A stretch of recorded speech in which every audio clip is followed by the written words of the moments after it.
you up, the Lord has so many reasons to lift up Jesus. This is Senior Pastor Jamaal Bernard from the Christian Culture Center, and I want to welcome you to today's message. Wherever you're listening from, at home, in the car, or on the move, I believe this message is going to challenge, inspire, and help you grow. Now let's get into today's message. So I'm excited about today, and so much, just to give you some background how CCC Long Island started, because we're so close to Brooklyn, and people say, why did we start CCC Long Island? And CCC Long Island came out of a study that we did. And the study that we did was we realized that individuals coming from Suffolk and East Nassau County would limit them coming into church based on the prices of gas. Yeah, data. We collect data. And no, don't worry, we're not Big Brother. We're not in that much of your business. And we realized that especially if you have a larger vehicle and you have your family and you're driving and then you're driving through traffic, you're there in Brooklyn for a certain amount of time and you're coming back and driving through more traffic and you just realize that it costs more. And we said, what can we do to respond to that? And then we realized also that individuals were taking a train in 5 days a week into the city. And then on Saturday, they were like, okay, we got to do what we can on Saturday because Sunday is an all-day thing now. And we said, okay, what can we do to respond to that demographic of individuals that we know still want to stay connected to the brand of CCC, but are having a hard time coming out to Brooklyn? And believe you me, I understand. Brooklyn, especially now, that traffic is disrespectful. I'm driving to Brooklyn last week, 8 o'clock. I'm like, why are there so many cars on the road? They probably saying it about me, but I'm going to church. So my dad and I were talking, and I spoke with him, and he said, well, what do you think we should do? I said, well, here's a bold idea. Here's a bold idea. I said, why don't we launch a campus in Long Island? He said, launch a campus in Long Island? He said, I never thought about launching a campus. We were going to just build, Brooklyn and really make it, the best church. I said, well, I think, when in the future of, church, there's a change in direction from a mega church, right, to a different type of a mega church. And he said, what do you mean by that? I said, well, look at the younger generation. The younger generation wants to make sure that their experience with Christ is dynamic, is relevant, and it speaks to a intimacy that sometimes a 30,000-seat auditorium might not provide for them. And we know that intimacy is not based on miles, but based on interaction and based on all these other things. So we understand that, but there is still an understanding that when the younger individuals come into the church, it can be massive. I said, so I believe that decentralization of the church is going to be the next phase of the mega church. And you say, Pastor Jamaal, but that's not a mega church. I said, well, if you add all the numbers together of all the campuses, it's still considered a mega church. And you said, Pastor Jamaal, why is that your goal? Because the more people that's saved is the less people that's not saved. So yes, numbers matter. Because the reality is the devil's not stopping. His team is not stopping. They're building more and more larger complexes for individuals, like the jail complex, right? But we don't complain about them building more to have more capacity. But then the church started looking to build more and have more capacity to bring individuals in. It's a problem. I believe if each of us ended up evangelizing and there was more than 150 individuals putting 3 names on there, this building would be overflowing.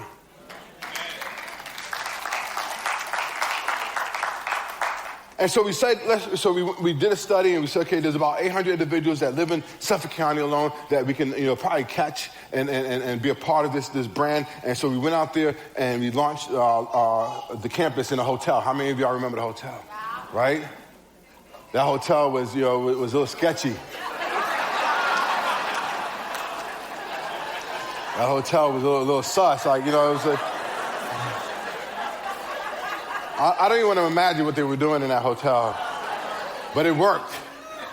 It worked, and we started growing, and we launched. It was a lot of people, and I thank God because a lot of people came out to support and said, okay, we're going to be here with you, and we're going to talk about that dynamic, and we continued.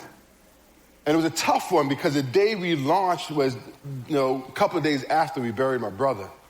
And that's a different conversation, right? Because you say, okay, Lord, what comes out of death? And there's so much life that can spring out of death. But that's another message that we can go into. And so we launched and we pushed and we learned and we as a team, we just, and some people say, Pastor Jamaal Bernard, Senior Pastor of Long Island campus, that wasn't supposed to be the title. It was just supposed to be Pastor Jamaal, Senior, because I'm a senior, Jamaal's a junior, Pastor of Long Island campus. And my dad said, no, leave it. And you start seeing the hand of God in the details. You start seeing how God starts moving certain things and allowing mistakes to be something more profound in the lives of individuals. And I said, wow, this is amazing. So we launched, and you'll hear more of it because my nephew did a documentary explaining it. And he said, Pastor Jamaal, what was the driving force behind the fight to not quit? What was the driving force? Because, I talk about the book called The Dip and everything. Everybody has a dip. They call it dip. When you want to launch something in life, right? Even if it's a relationship leading to a marriage, there's this thing called a dip. And a dip is a place where you are hitting a barrier when you are at your most vulnerable. You are alone. When all the individuals that were saying they're going to be there for you are not there. It seems like they're not there. It's called a dip where you're at this low point in your life. And it's a decision to say, okay, am I going to push through or am I going to quit?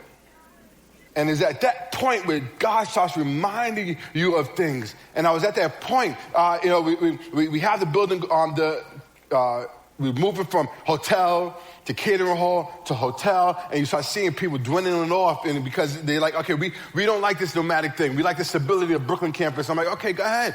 I understand. It's okay. Because I didn't feel abandoned. I understood that there was people in and that comes into your life for a season, a reason, and a lifetime. And then you got that fourth group of individuals that come in and out of your life throughout the lifetime. And so we're moving, and I'm searching. I'm going from place to place, looking at real estate and going, to here, working with this realtor. And then that realtor was annoying me, so I fired him. And we started working with this realtor. And the thing that you don't realize, and I talk a little bit about this, is you don't understand that people have a hard time working with a church. And then working with a church of color makes it even more difficult. So I hit a dip. And I was at my wit's end, and I remember the phone call, and the realtor said to me, he said, look, Pastor Jamaal, they don't want to work with your church.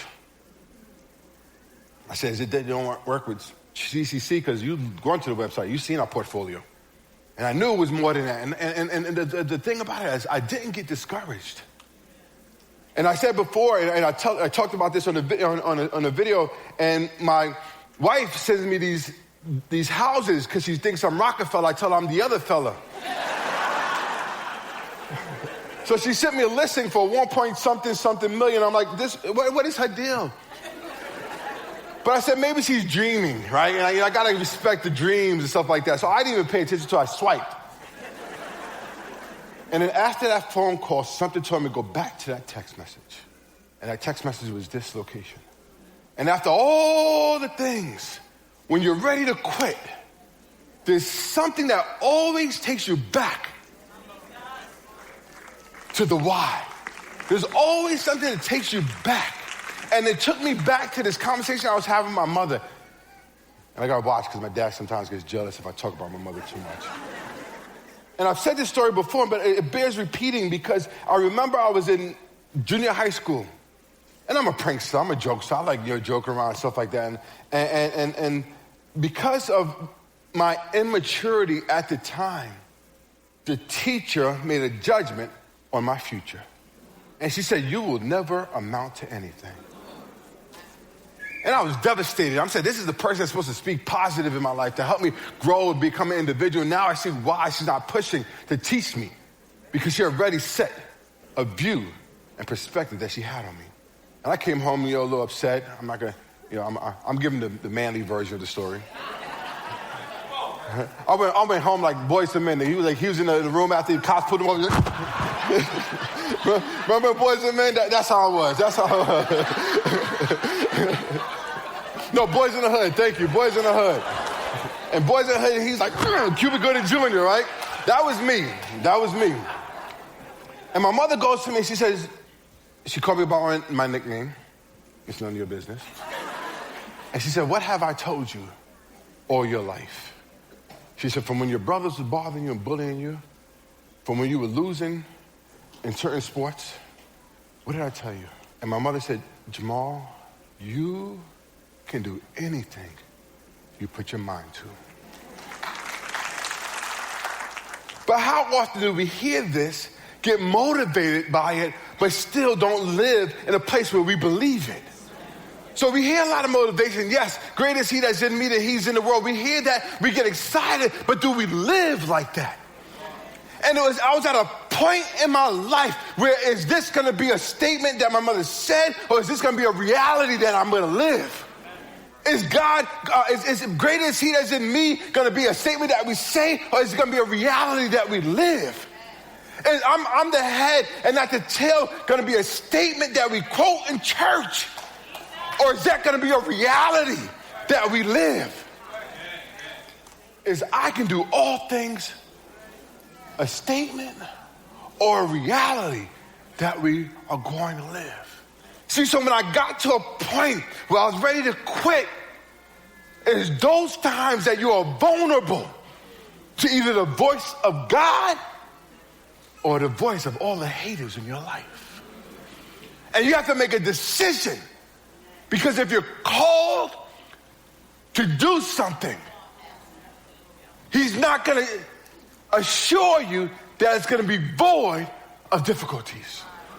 Calling is not void of struggles, trials, tribulations, difficulties, abandonment, loneliness, frustration, anger. And often we get caught up in this Christian walk, believing that we're exempt from it. And then when we meet it, we're ready to quit. Often we say things and don't allow those things that we say to become our reality. And I had a decision. And all I heard was my mother's voice saying, Jamaal, you can do anything you put your mind to.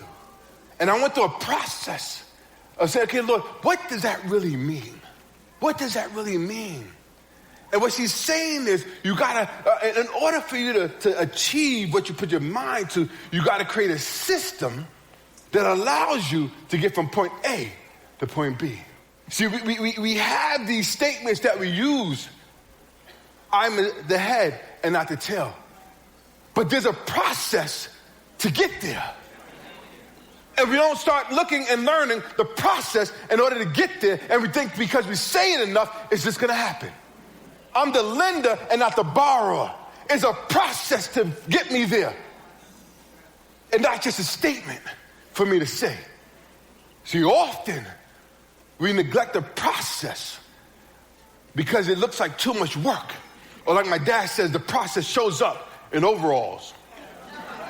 See, putting your mind to it means focusing your thoughts, energy, and determination on achieving a goal.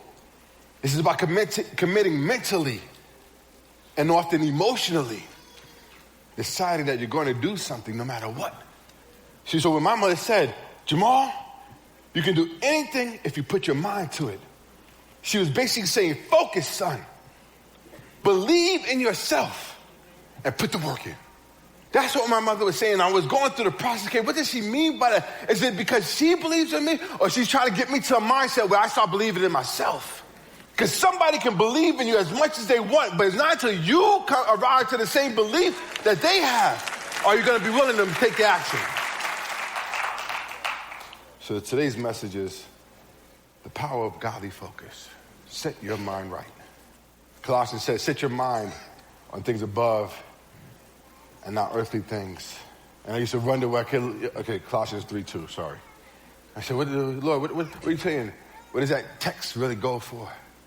And basically, the text is getting you to think above this earthly realm. That's why there's a song that I always quote songs, right? 'Cause I wish I could sing. Girl, there's a tension to try to find a note and the lyric. If I can find a note, I can't find a lyric. I can find a lyric, but I can't find a note. There's a tension that I live in. And so it just says, basically, we tend to forget the God of Genesis and lose out on the power that he still operates in. And what I mean by that, if he breathed life into existence, who says that he can't breathe life into a situation? Who says he can't breathe life into a business? Who says he can't breathe life into a relationship? Who says he can't breathe? And we forget this, and then we start looking at, forgetting, and I think sometimes we need to go back to Genesis 1:1 to recognize and start respecting the God that we serve. So number one, vision starts in the mind. Vision starts in the mind. You can't walk in what you can't first see. I said again, you can't walk in what you can't first see. And and my wife was sending me these links for these $1 million homes. And I said, okay, what she is doing is creating a vision that she can see. So I started playing lotto. No, I'm just joking. You should drive in a neighborhood that you want to end up living in. You should pull up and start looking at certain businesses like, wow, okay, I can see myself owning something like that.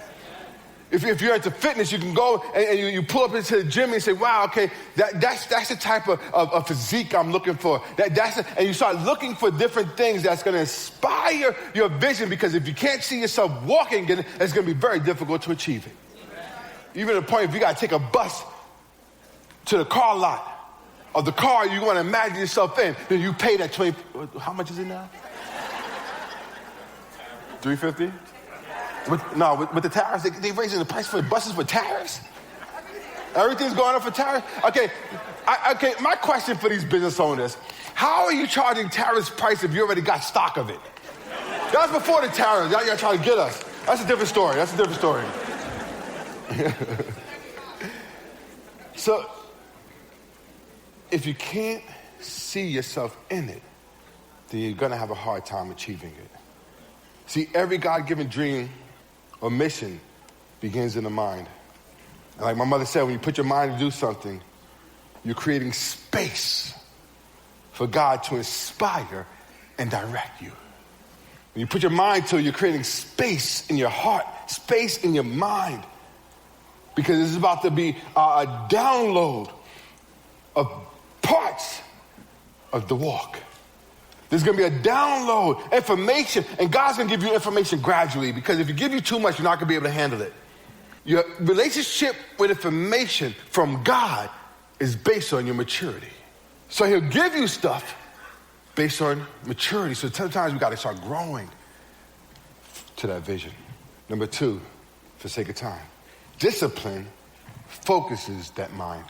Discipline focuses the mind.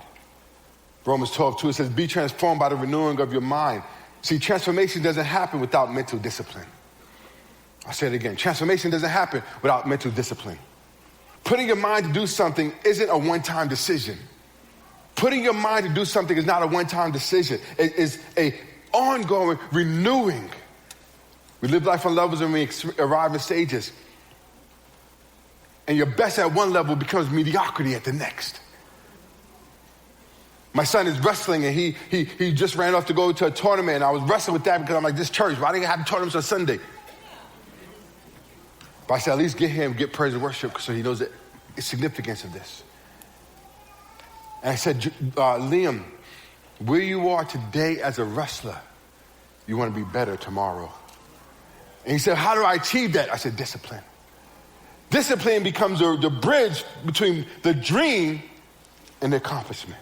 And this is simple, but this is where I was at that day when they called me and said, Pastor Jamaal, they don't want to work with a church. We were about to sign a contract. We were about to buy the old Dale Carnegie building on Motor Parkway. Thank you.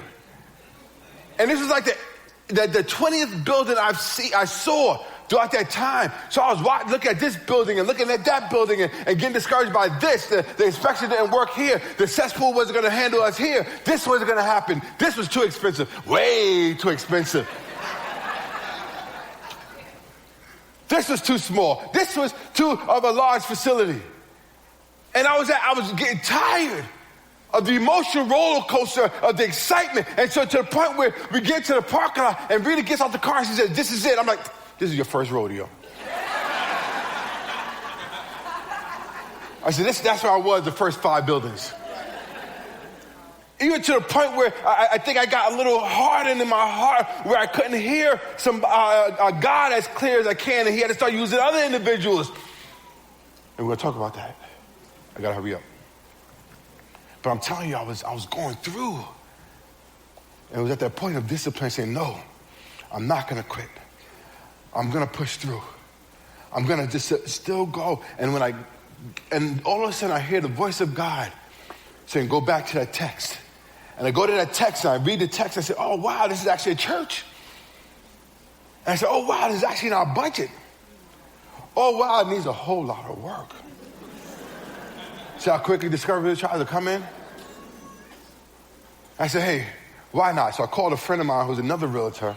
I said, do me a favor. I'm not messing with this realtor. Can you call these individuals and set up an appointment on Monday? And sure enough, they had an opening. And after I got the phone with them, I called my dad. I said, Daddy, look, they don't want to work with us. He said, son, that's all right. He said, it's okay. He said, I got another place. I said, yeah, I know. I set up an appointment for them. He said, you don't even know what place I'm talking about. I said, no, I'm telling you, I know what place you're talking about. He said, I said, we got an appointment on Monday for 11 o'clock. And he says, what? You don't know. He said, so I'm going to send it to you. I said, yeah, that's the place. And then we end up getting here in the building, and when I interact with the individuals, they said, we've been praying for a church to come and purchase this land because we said that we would not sell unless it stays in the hands of the kingdom.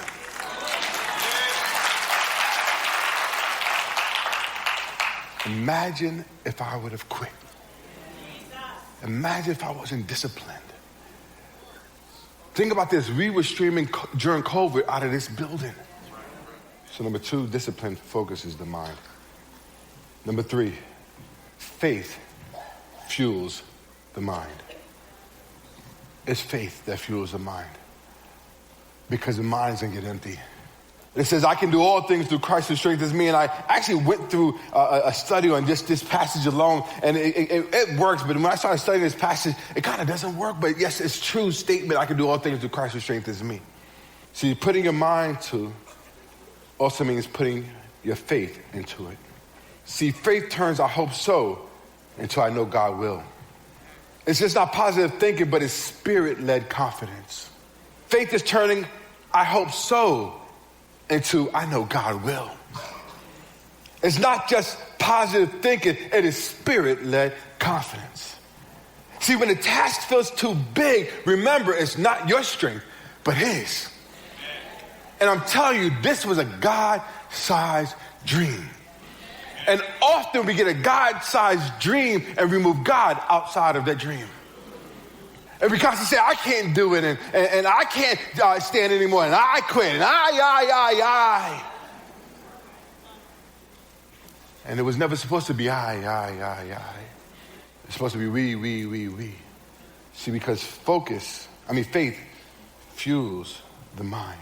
I'm telling you, your mind's gonna go empty of ideas, empty of ways to do things, empty of names to call. It's gonna go empty, and all of a sudden there's something called faith, and it's just gonna start fueling the mind, and your mind's gonna say, wait, I can think. Oh, I can recall. Oh, I'm more focused.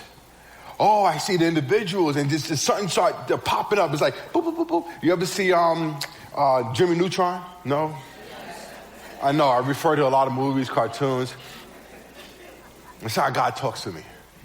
I'll sit there and watch a movie, I'm watching it, and all of a sudden I just start seeing messages and principles and certain realities that are starting to pop up, you know. I think that's why I really enjoy the Avengers, because that really expresses the minds of these creatives and what they're trying to understand. And I said, man, if you take the narrative of the biblical narrative outside of this, you're going to still run into all these problems. You're gonna run into a Thanos. You're gonna run into a Lex Luthor. You're gonna run into all this stuff because you take the narrative out and you start leaning towards certain, trying to get some understanding of Earth Prime and all these other things and stuff like that. Yeah, this is where my mind goes. See, but when you start having faith added to it, there's a clarity that happens. Thank you for listening to Senior Pastor Jamaal Bernard of Christian Cultural Center. Download the podcast on Apple Podcasts or Spotify and visit cccinfo.church for more. We'd love to see you in person. Join us Sundays at 10 a.m. at our Brooklyn or Long Island campuses.